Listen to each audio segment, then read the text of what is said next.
Hey guys, Boris here. The new patch is not only going to reshape how the rest of the set is played out, but also the path to the conditions crown. With the loosening of unlock conditions, the meta is more open than it has been the last few years, and the ways you can cap your final endgame boards are unmatched. Therefore, let's jump in game with Dankmemes, who is currently sitting in the top 5 of the Project PB ladder as it's entering its final straight, and learn what's behind his incredible consistency going into the upcoming regionals tournaments. We are playing in the Galio encounter, therefore we can expect the final augment to bring a huge spike in tempo to the lobby. And we are starting out here with a Jarvan pair and also Jarvan 2 in Shopify. We opted to and have a Disown, so definitely wanted to picking that up. Have a Gunblade that we could be playing around as well, knowing it's still to be a core item into the Demacia line, giving that extra stall. Now, we are going to opt to field a Caitlyn to unlock Orianna. This is the primary way how you probably play into this Demacia line. Also able to pick up a Kog'Maw too. And this seems to be a heavy item start, therefore definitely going to be looking for a potential eco and augment here. And we have a couple of upgraded units, so we could even tempo, especially if we high roll something like Nico. Now, with these augments, we are more perhaps even leaning into some form of an AD or a hybrid comp since we have that bow and the glove. Therefore, Prismatic Ticket would not be exactly what we're looking for, because we would want to be playing that into Ishtal reroll. We have a stronger board, therefore Comeback Story is going to pass upon, and World Ruins could not only provide us with a clearer direction since our units are currently a little bit unmatched, but it's a very strong eco and augment if you're able to fully capitalize, especially on the item tempo it provides you with. Expectedness is another great eco and option we could be considering if we wanted to, but World Ruins is more of a straightforward way you can go into it. Now, Spoils of War would have a little bit of a meme augment in these high elo lobbies. It's very hard to capitalize on it. Now, we pick up a Caitlyn too, but our emblems are Ionia and Bilgewater. Now, this is going to be hard to tie together. We're going to go for a Rage Blade and IE Slam. Definitely wanting to tempo off this item, and obviously emblems can be interpreted as items, tempo that we have, but we do drop around. Therefore going to be slamming. Now we can see him already not being particularly happy with the options he got offered. Coming up on, we had for Piltover mode, we had the option between most likely Continuum Cogs or Blast Shields. Now since we have committed AD items, we're going to go with the generic Blast Shields, providing us a little bit of extra frontline. We do not unfortunately still have a defender that we could pair together here with the Jarvan, and since we have the Ionia emblem on the Jarvan, we're not going to be fulfilling the unlock condition for Kennen either, which would be something we definitely would be wanting to unlock in this spot. It's not going to be the smoothest of the starts. The inherent links between Ionia and Bilgewater are not really there. Now, going to slam here to unlock a Poppy, but I'm not sure if we're wanting to be playing around this Demacia line anymore. Since we have that Bilgewater emblem and we have slammed the IE in the Rage Blade, we're most likely wanting to be playing into some form of a Bilge line, but we opted to level and then field. This is an interesting play. Now, we are closer-ish to the Kennen unlock, but we did not get the Poppy in. Therefore, I don't think we fulfilled that condition either. So definitely a rough start. Let's see how he manages to bounce back from this. Now, the Nico here is definitely what we're wanting to if we were playing around this Kennen. But we are going into AD line. Now, with Rageblade Slam, you would generally be looking to be playing into more of a AP Kai'Sa, while Infinity Age obviously signals you to be playing into AD Kai'Sa, therefore I'm not sure if we're going to be playing for this Kai'Sa out either. I'm going to go with an Even Shroud, so definitely committing to a AD line. Now, these are obviously Yunara items, quite strongly signaling that, and the thing with Yunara line is that before that you only really need to be carrying around a single Shen, and you could fully pivot your board into that, and we're hoping that this Prismatic Eco and Augment is going to be sufficient for us to do so. Now, we are on a 2 loss here, so probably wanting to end on a loss streak, and yeah, we can definitely use this Aphelios as an item carrier, greatly utilize these items, better than the Kog'Maw 1, but he's still not doesn't seem very happy with the emblems provided to him. Now, the reason is, in the current meta, players are generally considering it either to be a Fast 9 or Reroll 7 type of meta. Therefore, you're looking for lines something like a Yoni and Bilgewater that definitely cap quite high, but you do want that econ augment onto one to do so, especially in a prismatic opener like this. Now, Expected Expectedness could have been a safer choice, but the higher cap is going to be achieved by World Ruins, which we went for, and sometimes you roll, but hopefully, now that we have slotted in 4 regions, yes, we have 4 regions with the Yordle obviously counting as a region, we should be farming quite a lot of XP from the buffs that the augment has received. We're farming 6 XP per turn. Then I believe that the Ionia should be the the XP generating one as well. Therefore, we are going to be having that econ advantage. And since it was an item opener, we might even be considering perhaps taking a combat augment here. However, we would want to be streaking to do so. So since we could be even considering another potential econ augment. Let's see what we get offered. Now, here would most likely the freefall heroic grab back. Wild growth, you're not rerolling. Glass cannon is an option if you opted to. Definitely works better if you have something like a gunblade to be building on your backline, but still is very strong into these Yunara and fast 9 AD kind of lines. But since we are playing a fast 9, then you pretty much in this set can never have too many items, right? You have all these 5 costs that you can itemize. You can greatly utilize those items.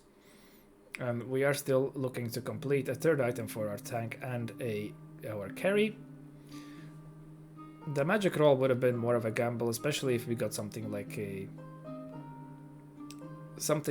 the HP out. And also Big Grab Up offered us a Reforger, which we managed to reforge our Bilgewater emblem, since we're not playing around that, into a Slayer emblem. Not the greatest of the outs either, but well, I mean, obviously we have the Yone that we can chase for, right? If we are able to manage to find a 2-star Yasuo, we should be able to be playing around this Yone and then drop the Yasuo. Yone can use quite similar items. He doesn't mind the Rage Blade as that much, since he is a stacking since he is a stacking auto attacker, but generally prefers to be running some form of a bruiser items. Now this is going to still be a rough start. We can see that lobby tempo is not that weak, even though we have this item advantage. Able to pick up a win here, but we are mixed streaking all throughout, so we are heavily relying on this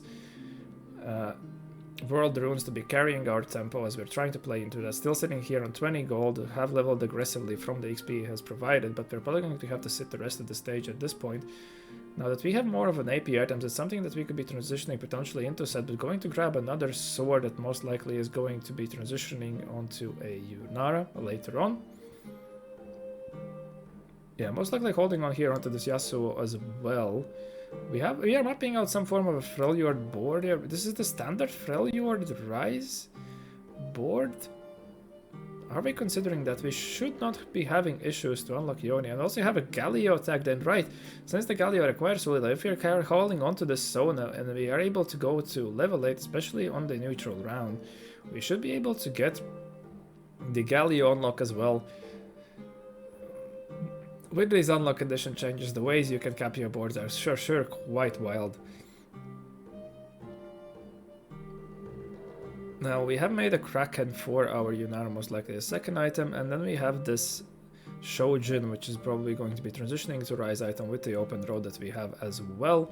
Still would greatly want another tank item, and we see that there is seems to be a worth of 8 Yasuo player up against us, so we are going to be contested on our units. Hopefully we have that econ advantage to do so.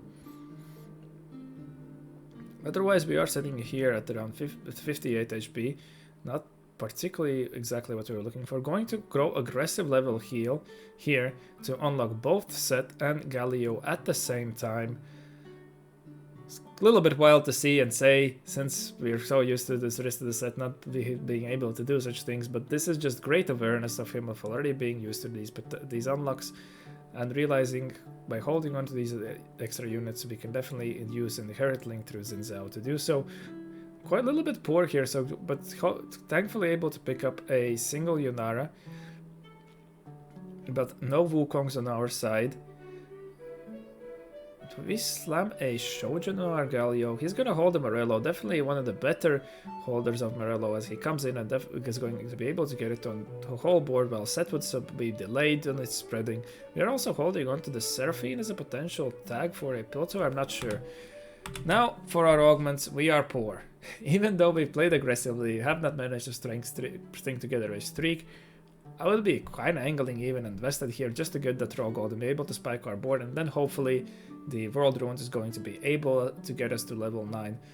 Retribution wouldn't be bad if we had still managed to stabilize our board, but since we are contested, we're definitely preferring Econ. Same as goes for Sweet Treats. It's a high item game, would give us a lot of HP, but the artifact could also flip our game.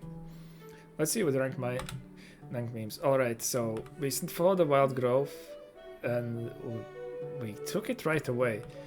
So Call to Chaos has some mouse that we are not particularly interested in. The backline golem, even the frontline golem, though it's good and would provide us a value at the moment, would not be that great. Radiant Rascal Gloves would be something that we could toss onto a set right away. But we want the gold, and Growth Mindset actually here is going to enable us to go fast 9 very fast. We have the single Yunara. Now, I am still a little bit worried in the raw gold situation that we have. We're going to fast 9 right away. Now, our tank is a Jarvan 2 with a Slayer emblem. This is what is worrying me in this spot. And our secondary carry is a Shojin Ionia emblem Galio. Now, we are definitely going to be losing few rounds here. And we are rebuilding our econ from 0 fully, but I believe we should be able to unlock Rise here, and that could be a potential secondary carry that we could, we should get Rise, and since it only requires 3 regions now, and the Shojin Morello should be able to transition onto Rise quite nicely. Ionia giving him that ability for his blast to be spread. Also tagging in Pilt over here, realizing we can do that. Get the 5 Ionia in, and we're going to sit and find out for the Master. That's quite fine. See that there's a Senna 2 on level 8 propose us. We are going to be severely lucky. We have the damage units, even though they're not upgraded, and we are going to be struggling at the moment with our frontline having the ability to hold down the fort. Right, sorry about that. The Twitch being Twitch decided to freeze the board a little bit, but we're not going to miss anything. We're also unlocking Ziggs. This is a thing, whenever you unlock Rise, you're going to getting Ziggs into pool, and if you're not wanting to be playing him, this is going to mess with your 5 cost odds. Therefore, if you are in a prime spot generally, if you want to be rolling for your 2-star 5 costs just before you're doing so, but obviously we're not in the spot to be able to afford it. Going to go for another rod. We can definitely use quite a lot of these AP items, having Rise, Galio, and also Set there. Therefore, as you can see, even if we already have taken an item augment, but we perhaps could have taken another one. However, these fast 9 metas sometimes do go a little bit into this, leaning extremely heavily onto the Econ augment side. Now, we have not also held on to this Yasuo from before, so I'm not exactly sure how we're going to be utilizing this Slayer emblem. It's just something that we can toss onto perhaps on our Renekton if we're able to unlock that there. Now, we are pairing the Seraphine here as well with the Azir, and most likely I still believe like if we hit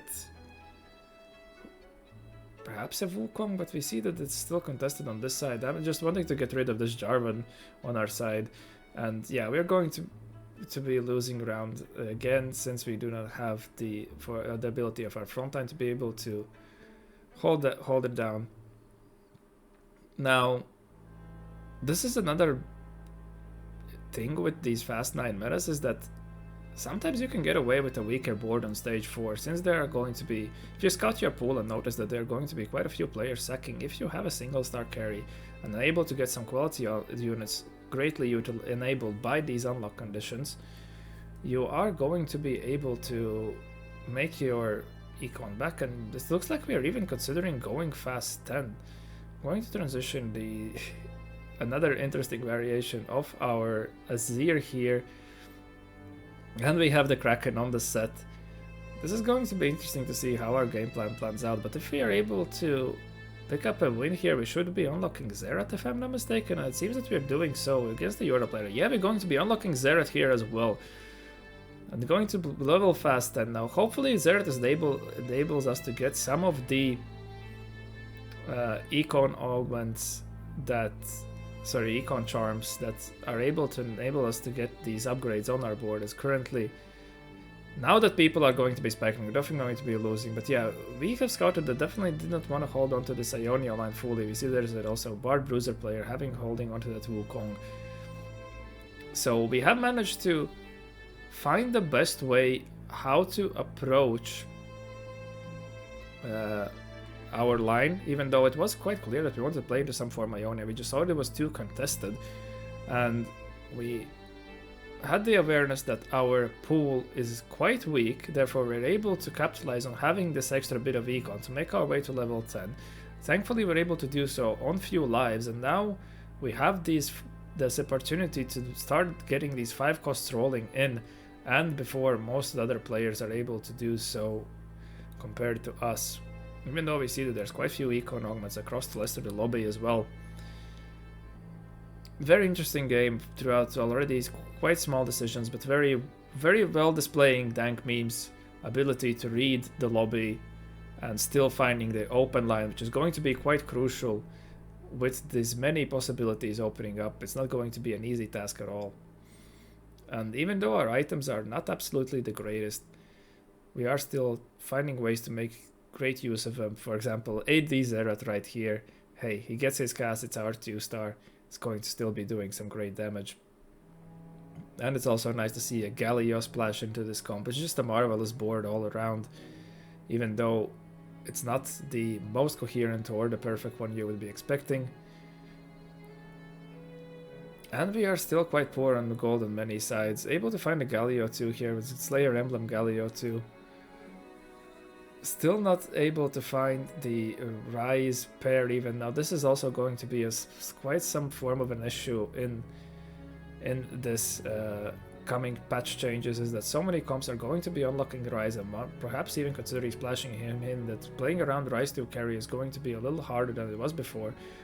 Are we not even considering picking him up the pair here? I would believe that we are, unless, well, perhaps our plan okay, so we picked it up, we were locking the shop, but perhaps our plan would be to transition these Rise items onto a Zerath. Although Zerath's ability being able to crit is an incredible increase to him.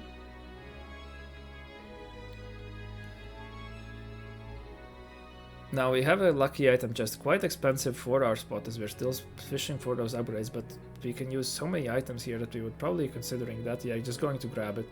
Items here are going to be what enable us to cap quite high. I'm going to go for a Declaw here. That's one of the better Galio items, working both as a hybrid tank and damage item. Galio having that thing. His ability has 2 scalings, and the best one over AP is magic resistance, therefore Declaw is his best item. Now still, even though we have these 25% legendary odds, are a little bit slow on upgrading our units, but have finally managed to sneak our way there. Still wanting this Rise, as that is how we're going to fully cap, but now that we have this Sheshuvana duo and this Galio is going to also be providing a great oomph to the rest of the board.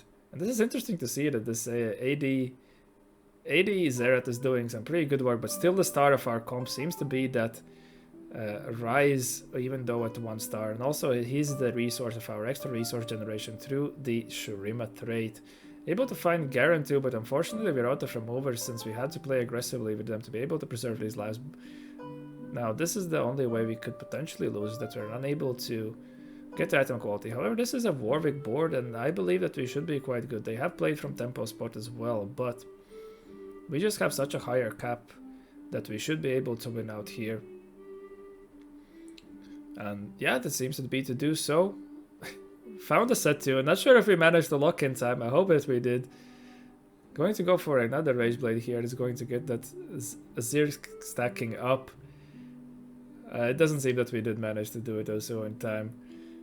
even though it would be an itemless set. Now also we have the AD Azir, quite unconventional, but still greatly displaying that sometimes, even though if your items don't work out, the adaptability and being sufficient with your gold is going to be the key. Like, since we knew that we are contested, our value of rolls just went down, and we saw that we have this potential through this very strong eco and augment combination to make our way to level 9, to level 10, since we have the weaker players in our pool, and cap from there, and just sort our items out, right? Now we're 1 gold over Ice too, and again, he's not the happiest of the bunch on the team. However, I believe that we should be fine, and even if we lose this round by a few units, we should be able to pick it up. They do have the Sen Illusion too on their side, but this zone comp, even with an emblem nowadays, just has that lower kind of a cap. Still a very interesting board that they put together, but Dankmemes able to secure a win here. Greatly played by him, fully showing how much the awareness and reading of the lobby is a skill in a TFT game, and is going to bring you consistent results and sometimes put you even in spots like this where you can't play for a win out. I would like to thank you for watching, and I hope that you learned something new, and I wish to see you in the next one. Have a good one.